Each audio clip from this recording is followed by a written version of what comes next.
हिंदू ना मुस्लिम कौन था? हिंदू है कि मुस्लिम ना हिंदू मुसलमान लोग আপনার কি আর এটা কি আপনার জামাই লাগে না কিছু লাগে জামাই লাগে যে জামাই থাকতে আপনার সেটা এত জোর কে যে এটা লাগবে এটা লাগবো হ্যাঁ এত লাগে কি আপনার আপনি বলেন তো আপনার এত কেন লাগে তাহলে কারে বিয়ে করবেন কোন কথা বলেন না কেন সন্তানের প্রতি মায়া নাই আপনার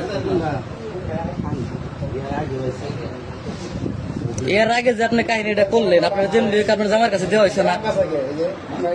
তো ওই সময় তো ভালো আছিলেন আবার কি লেগে এত বিঘারের ছুটি আপনি আবার এর কাছে আইলেন হ্যাঁ কি তুমি ওই দিনকে খুব ভালো শাসছিলে তোমার ওই দিনকে খুব ভালো শাসছিলে এই লাইফকে আবার এনে কেন হ্যাঁ তুমি জানো না যে তোমার ফাঁসাই বসে দেয় না তুমি নাই লাগে তুমি বুঝলাম ভালো লোক তাহলে তোমার আমি কিছু কইছি তুমি সুন্দর মতন ইনাই ব্যাগের লেগে